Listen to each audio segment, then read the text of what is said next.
The void of space was silent, save for the rhythmic hum of the research station orbiting Saturn. Dr. Ilara Chen stood in the heart of the station, her eyes fixed on the screen displaying quantum energy fluctuations. She had been at this for years, chasing the elusive stability of antimatter. Today was different. The screen showed something unprecedented, a pattern, a harmony in the chaos of antimatter containment. "Lex, confirm these readings," Ilara commanded, her voice barely a whisper, as if speaking louder might break the delicate balance she was witnessing. The AI, known as Lex, responded with its characteristic calm. "Confirming Dr. Chen, we have achieved stable antimatter containment. This is unprecedented." Ilara's heart raced. She had hypothesized this, but to see it was another matter entirely. She glanced around the lab, at the equipment that had become her life. The implications were staggering. This wasn't just a scientific breakthrough, it was a Pandora's box of potential energy or destruction. Before she could celebrate, the station's alarms blared. Marcus Mac Allen, the head of security, burst into the lab, his expression grim. "Ilara, we've got company, unidentified ships, and they're not here for tea." Ilara's mind raced to the possibilities. Had someone outside the station's secured communications leaked the news? Or worse, had they intercepted the data themselves? "Can you identify them?" Mac checked his communicator. "Negative. They're broadcasting no signals, moving with precision, Varkonian signatures if I had to bet. The Varkonians were known across the galaxy for their aggressive expansion. If they were here, it wasn't to offer congratulations." "Secure the core, Mac. We can't let them have it," Ilara ordered, already moving towards the containment unit where the antimatter was housed. Mac nodded, his military training kicking in. "Lex, initiate lockdown sequence. No one gets near that core but us." As Lex complied, the station shuddered under the impact of enemy fire. The Varkonians were not subtle. They wanted in, and they wanted it now. Ilara, with practiced hands, began transferring the stable antimatter into a portable containment unit. "We need to get this off the station. If they get it, it's not just us at risk, it's the whole human race." Mac prepared for combat, his weapons ready. "We'll make it, but we need a plan to escape. There's no way we can hold off an assault like this for long." The station's defenses were minimal, designed for research, not war. But they had one advantage. They knew the station like no invader could. Ilara suggested, "There's an escape pod in Sector 7, near the comms array. If we can get there, we can use it to signal for help." As they made their way through the station, dodging debris and gunfire, Ilara felt the weight of her discovery. This was no longer just about science. It was about survival, about keeping this power from those who would use it to oppress rather than advance. With each step, the station shook, lights flickering as life support systems struggled. Mac covered their retreat, his shots echoing through the corridors, a stark reminder of the stakes. Finally reaching the escape pod, they faced their last obstacle, a group of Varkonian soldiers. Mac engaged them, giving Ilara the precious seconds she needed. She launched the pod, the door sealing with a hiss as she activated the distress beacon. The pod ejected into space, the station shrinking behind them, now a battlefield. Ilara looked at the containment unit, the heart of humanity's next step into the cosmos or its darkest hour. She knew one thing for certain. This was just the beginning. The escape pod hurtled through the void, its trajectory erratic as Ilara fought to stabilize it. Inside, the tension was palpable, the small space filled with the hum of machinery and the rapid breathing of its occupants. Ilara's fingers danced across the control panel, her mind racing with the implications of what they had just left behind. "Mac, how are we on life support?" Ilara asked, her voice steady despite the chaos.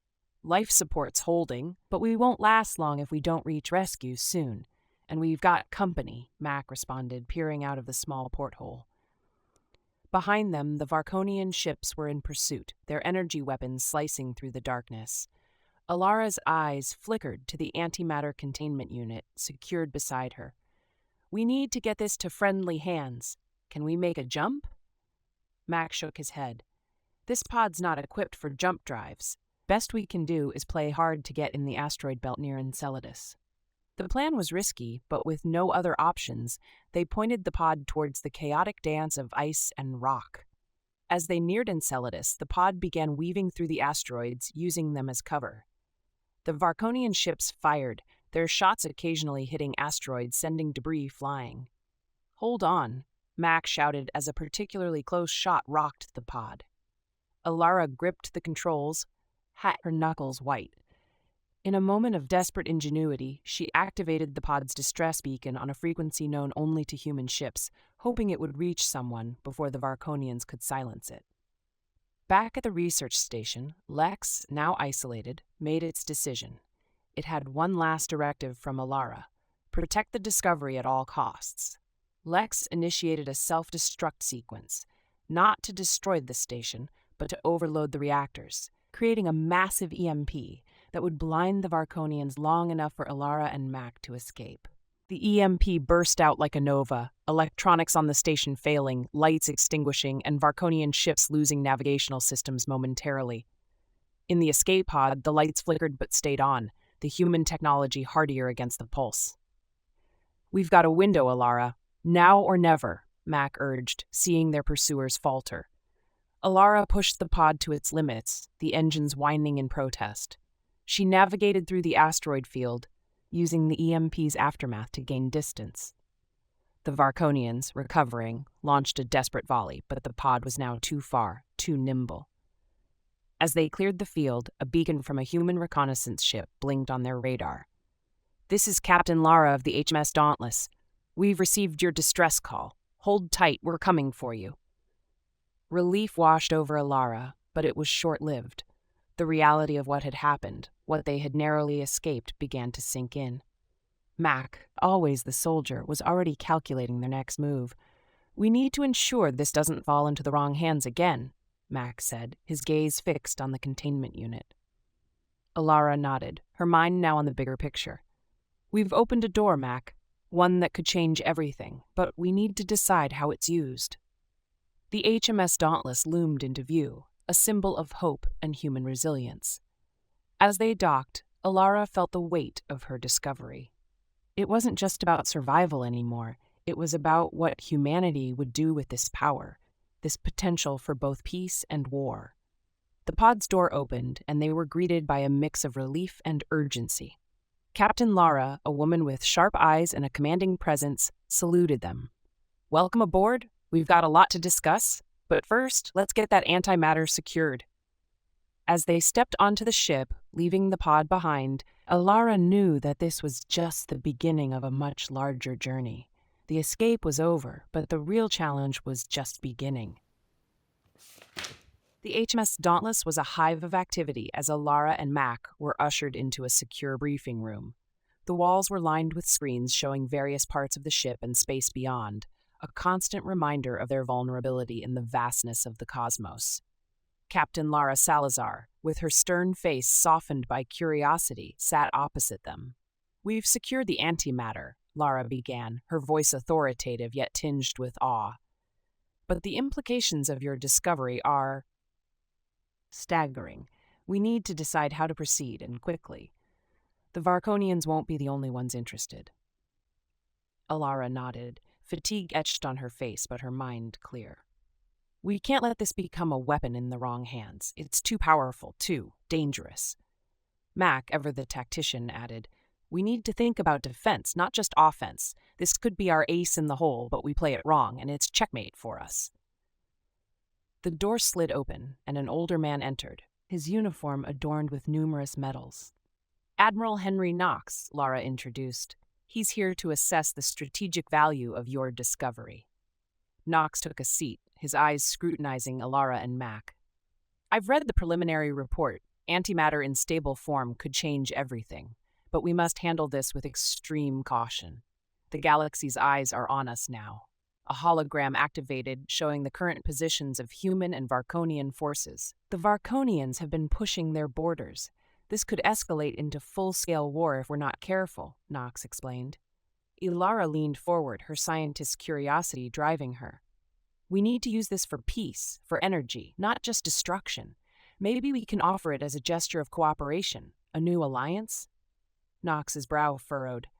That's an idealistic thought, Dr. Chen, but we're dealing with realpolitik here. The Varkonians respect strength, not gestures.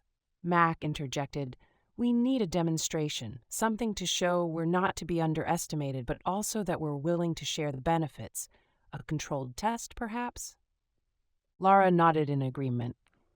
"We'll set up a demonstration at one of our fortified outposts. Meanwhile, we need to prepare for all possibilities.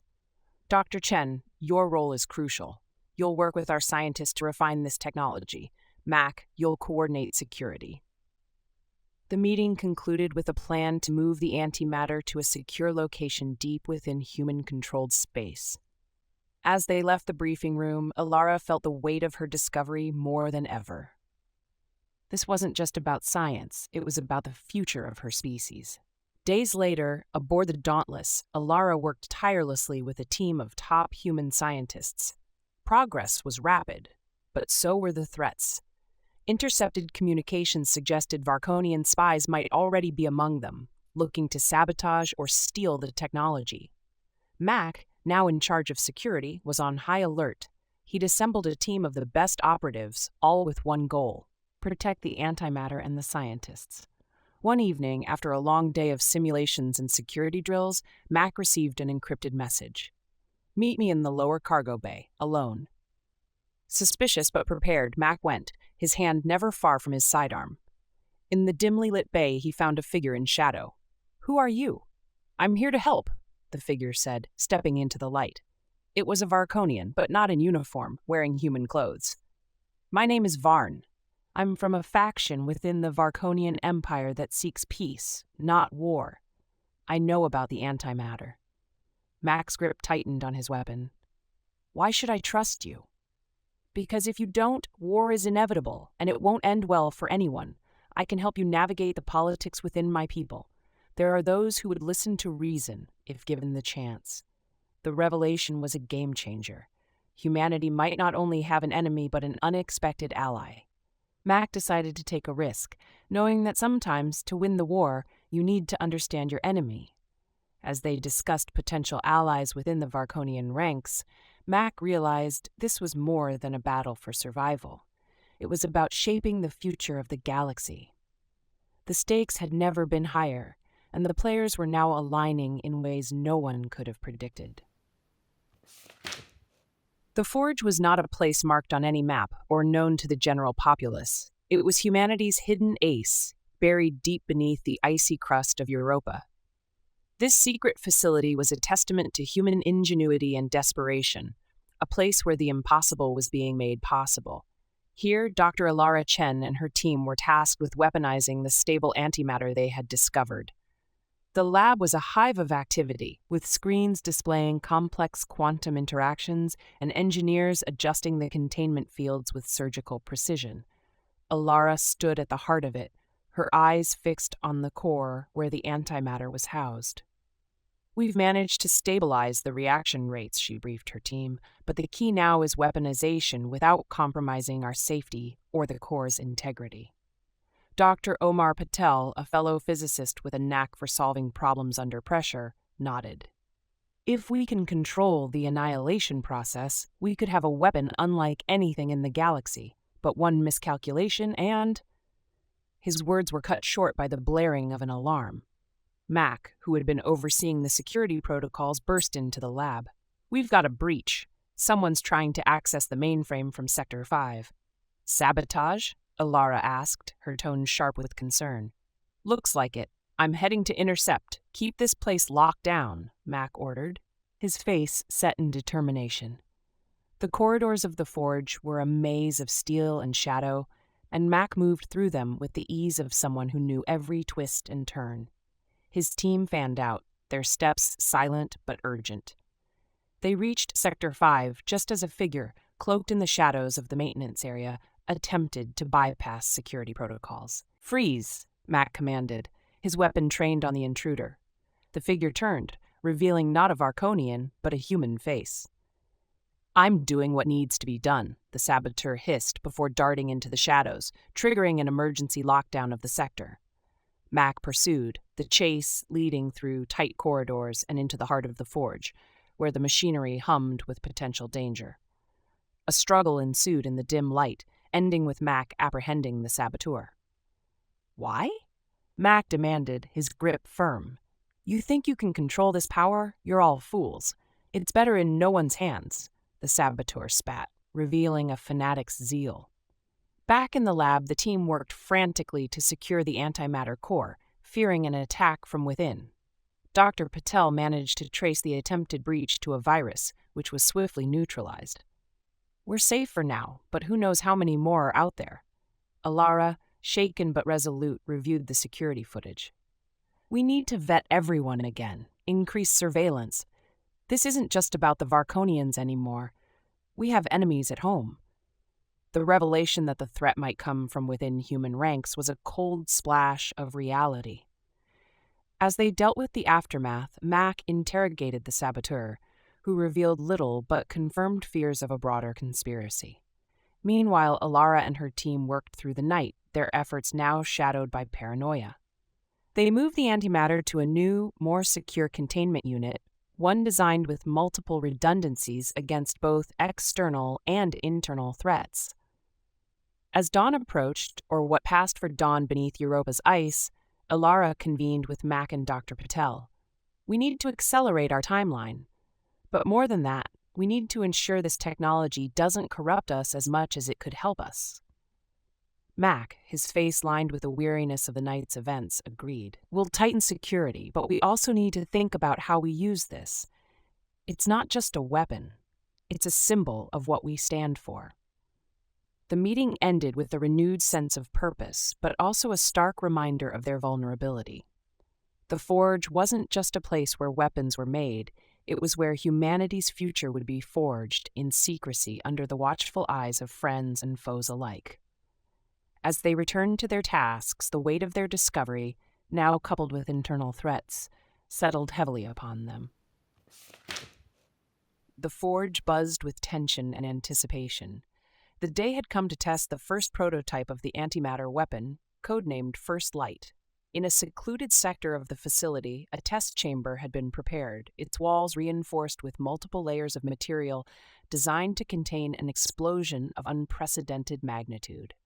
Alara Chen, standing before the control panel, felt the gravity of the moment. Beside her, Mac Allen, now visibly more protective after the recent security breach, scanned the room for any signs of further betrayal. Dr. Omar Patel, his eyes reflecting both excitement and fear, monitored the quantum sensors that would dictate the success or failure of their endeavor. Ready when you are, Dr. Chen, Mac said, his voice steady, a stark contrast to the storm of emotions within. Alara nodded, her fingers hovering over the activation sequence. Initiating First Light. The chamber's lights dimmed, and a low hum filled the air as the antimatter containment field began to destabilize in a controlled manner. The team watched, breaths held, as the energy readings spiked on their screens. Energy output at 90% of predicted maximum, Patel reported, his voice calm but tense. Then, without warning, the readings fluctuated wildly. An alarm shrieked, signaling a containment breach. The chamber's walls groaned under the pressure of the unleashed energy.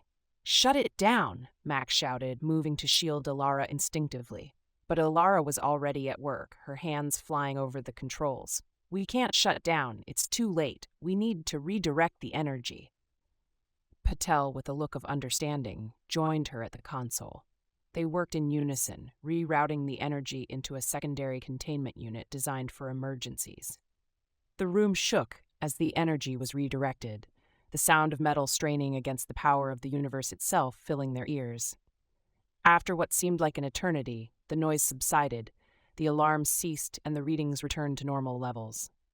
The chamber was intact, but the silence that followed was deafening. "We did it," Alara whispered, her relief palpable, yet mixed with the knowledge of how close they'd come to disaster. Mac, his face set in a grimace, checked the security feeds. No external breaches detected, but we need to review everything. That was too close. Patel, wiping sweat from his brow, analyzed the data. The weapon works, but we've got issues with containment stability. We can't afford another event like that. The trio spent hours poring over the data, refining calculations, and strengthening the containment protocols.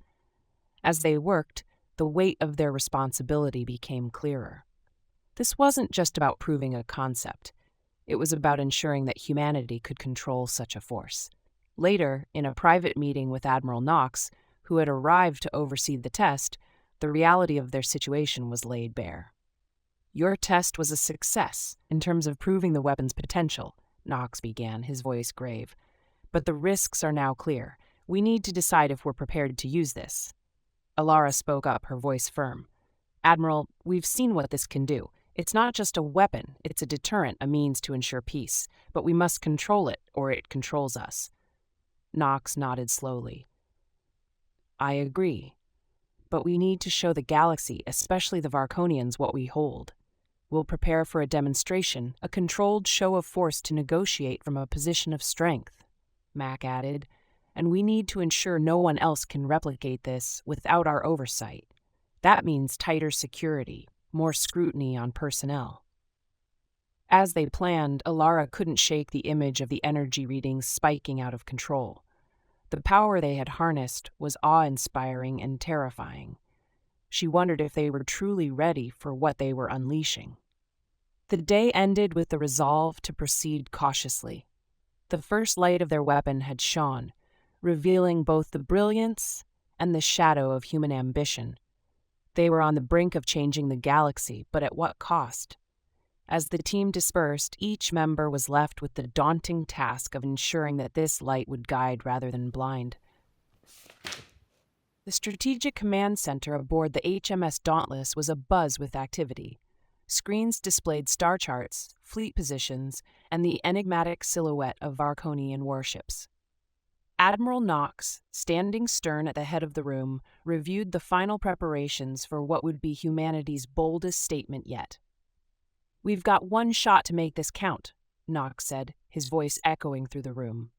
"The demonstration of First Light will not only show our capabilities, but also our resolve. This needs to be a message they can't ignore." Alara Chen, despite her scientific mind, felt the weight of the military aspect of her work. She sat beside Mac, who had been coordinating with the fleet's security. "We've refined the containment further," she informed the room, "but the margin for error is still razor thin." Mac nodded, his eyes scanning the tactical displays.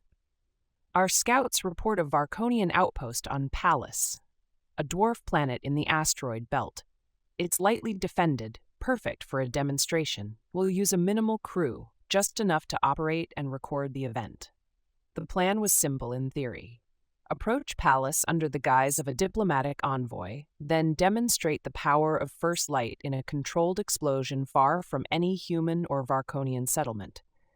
This would serve as both a warning and a peace offering. The Dauntless led a small task force, slipping through space with stealth technology engaged. As they neared Pallas, the tension among the crew was palpable. Alara, Mac, and a select team were in the control room, overseeing the delicate operation of deploying the antimatter weapon. "Prepare for launch," Alara commanded, her voice steady despite the butterflies in her stomach. A small shuttle, equipped with the First Light warhead, detached from the Dauntless, piloted by a veteran pilot, Lieutenant Eris. Her calm voice came over the comms, weapon armed, heading to target zone. The shuttle moved through the asteroid field, its journey monitored by every eye in the control room. The Varkonian outpost, unaware of the shuttle's true purpose, hailed them, assuming a diplomatic approach. "Keep the line open," Mac instructed. "Let them see this." As the shuttle reached its designated point, a safe distance from the outpost but close enough to be visible, Eris confirmed, "In position." Alara, her hand on the control, took a deep breath. "Initiate First Light." The weapon's containment field began to destabilize, the exact moment captured by the shuttle's cameras. A brilliant light, unlike anything seen before, erupted in space. It was controlled, a perfect sphere of annihilation, demonstrating both the power and the precision of the technology. The Varkonian outpost's communications went silent for a moment, then erupted in a flurry of activity. Their ships, initially defensive, pulled back, realizing the magnitude of what they had witnessed. Back on the Dauntless, the team watched as the shockwaves of the explosion dissipated, leaving no physical damage to Palace but a clear message in space. "Message sent," Max said, a note of grim satisfaction in his voice. "Now let's see if they're willing to talk." However, the moment of triumph was short-lived. Scanners picked up new signals, not from the outpost but from deeper within Varkonian space. A larger fleet was mobilizing, their intentions unclear. "Looks like we've stirred the hive," Knox observed, his face set in determination. "Prepare for defensive maneuvers. We might have peace, or we might have just started a war." The room shifted from celebration to readiness. Alara, grappling with the implications, whispered to Mac, "Was this the right move?" "We showed strength for peace, Alara. Now it's up to them to decide if they want war or dialogue," Mac replied, his eyes never leaving the screens. As the Dauntless and its task force prepared for potential engagement, the Varkonian fleet approached. The lines of communication opened once more, this time with an unexpected tone from the Varkonian commander. "We acknowledge your demonstration. Let us discuss terms." The tension in the room eased slightly, but the underlying threat remained. Humanity had shown its hand, and the galaxy was watching. The Counterstrike had been launched not with missiles, but with a message of power and peace. Now they would see if the universe would listen or respond with force. The HMS Dauntless had become a fulcrum of diplomacy and tension, its bridge filled with the hum of anticipation. The screens showed the Varkonian fleet, their ships now holding position, a silent standoff in the cosmic dance of power. Admiral Knox, with Alara and Mac by his side, awaited the Varkonian response to their demonstration of first light. The Varkonian commander, a figure known as High Admiral Vren, appeared on the main screen, his features stern, his uniform adorned with symbols of rank and honor. "Humanity has shown us a force we cannot ignore. However, this could be the dawn of a new era, or the prelude to mutual destruction." Knox, maintaining a diplomatic tone, responded, "We seek peace, High Admiral. Our demonstration was to ensure our desire for cooperation is met with respect, not seen as weakness." Vren's eyes narrowed, considering, "We will discuss this at a neutral ground. Let us meet at the Eris Relay Station, known to both our empires as a place of peace." The suggestion was a calculated risk, but one that could lead to a lasting treaty. As the Dauntless made its way to Eris, Alara couldn't help but feel a mix of hope and dread. "We need to be prepared for anything. They might see this as an opportunity to strike." Mac, ever vigilant, agreed. "Security will be doubled. We're not walking into this blind." At Eris, the station was a marvel of both Varkonian and human architecture, symbolizing past attempts at peace that never fully materialized. The meeting room was stark, with both sides bringing only a few representatives. Alara, as the lead scientist, was there to explain the implications of antimatter technology, while Mac ensured their safety. The negotiations were tense, with Vren proposing a sharing of technologies for mutual defense and energy needs. "We can both benefit from this discovery," he proposed, his tone less hostile than expected. Knox countered, "Sharing is indeed possible, but under strict controls to prevent misuse. We must ensure no single faction holds too much power over others." Alara stepped in, presenting data and simulations. "Antimatter can revolutionize energy, not just armaments. If we work together, we could solve energy crises across both our civilizations." While discussions were ongoing, Mac received a covert message from Varn, the Varkonian defector. "Watch for betrayal. Not all in my fleet share Vren's vision for peace." The warning added another layer of complexity. Mac whispered to Knox, "We need to be ready to leave at a moment's notice. Varn says there might be dissent among the Varkonians." As the talks progressed, a sudden alert from the Dauntless sensors showed unauthorized ships approaching Eris's vicinity. "We've got incoming not on the agreed list," Mac reported, his hands subtly moving to his sidearm. The atmosphere shifted. Vren's face betrayed nothing, but his body language tensed. "This is not our doing," he claimed, but doubt hung in the air like a thick fog. Knox stood, signaling an end to the talks. "We will reconvene once this matter is clarified. For now, we must ensure our mutual safety." The human delegation moved quickly back to their shuttle, with Ilara feeling the weight of potential failure. As they prepared for departure, Varkonian ships engaged the newcomers, revealing internal conflict within their ranks. Once safely aboard the Dauntless, the situation was analyzed. Those ships were from a faction opposed to peace, Varn explained. Having managed to sneak aboard, they aimed to destabilize negotiations, hoping to force a war. Knox, his mind racing through scenarios, decided, "We'll use this to our advantage. Let's show them we're not just a threat, but a potential ally." With Varn's inside knowledge, they planned a strategic withdrawal, broadcasting a message to all Varkonian ships: "We seek peace, not war. If you value your future, join us in dialogue." The gambit worked. Several Varkonian ships broke formation, moving towards the Dauntless, signaling a willingness to talk. The tide was turning, not just in the immediate conflict, but in the broader scope of interspecies relations. Ilara watched the screens, her mind on the antimatter that had brought them here. "This isn't just about survival anymore," she murmured. "It's about reshaping our place in the stars." As the Dauntless and its new allies retreated to a safer distance, the discussions continued, this time with a deeper understanding of trust, power, and the fragile hope of peace. The turning tide was slow, but it was moving, guided by the light of human innovation and the willingness to bridge divides. The space around Earth was alight with the silent dance of war. The Dauntless, now at the forefront of a combined human and Varkonian fleet, stood as a bulwark against the dark tide of rebellion within the Varkonian Empire. Their ships, led by those who had chosen peace over conflict, were pitted against the forces of those who saw humanity's discovery as a threat to their dominance. Admiral Knox, his face a mask of resolve, watched the screens. Beside him, Ilara Chen and Mac Allen coordinated the strategic use of First Light. Now more than just a weapon, it was a symbol of what united humanity and its new allies could achieve.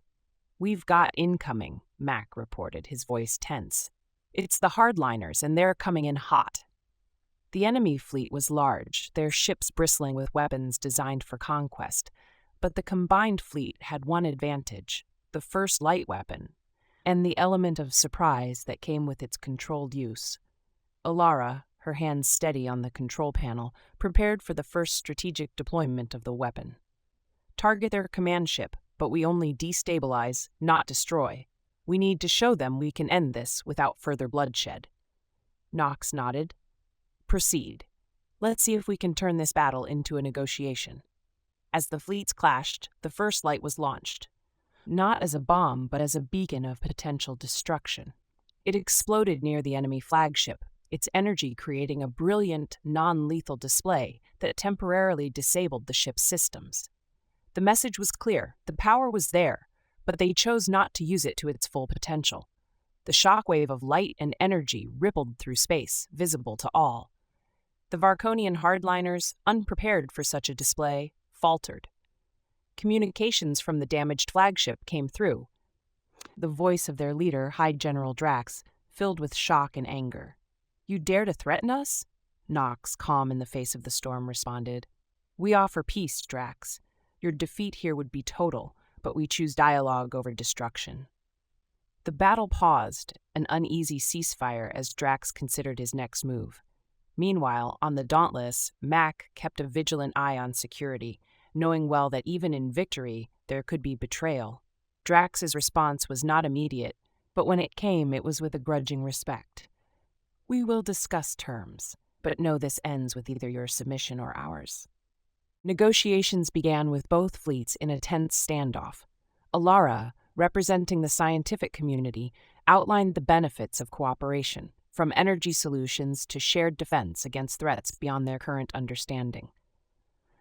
Mac, ever the strategist, ensured that security measures were in place, ready for any sign of treachery. The talks were hard-fought, with Drax's faction resistant to the idea of peace. But the demonstration of First Light had shifted the power dynamics. Slowly, the hardliners began to see the futility of continuing the fight against such a formidable alliance. A treaty was drafted, one that included joint research facilities, shared military patrols along their borders, and a mutual defense pact. The terms were stringent, ensuring neither side could easily break the peace without repercussions. As the agreement was signed, a cheer went up among the crews of both fleets. But the victory was bittersweet. The scars of the conflict were deep, and trust was a fragile thing. Alara watched as the Varkonian ships began to disperse, a sense of relief washing over her. "We've changed the course of history today," she whispered to Mac.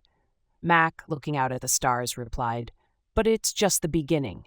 We've shown what we can do, but we need to keep proving it, every day."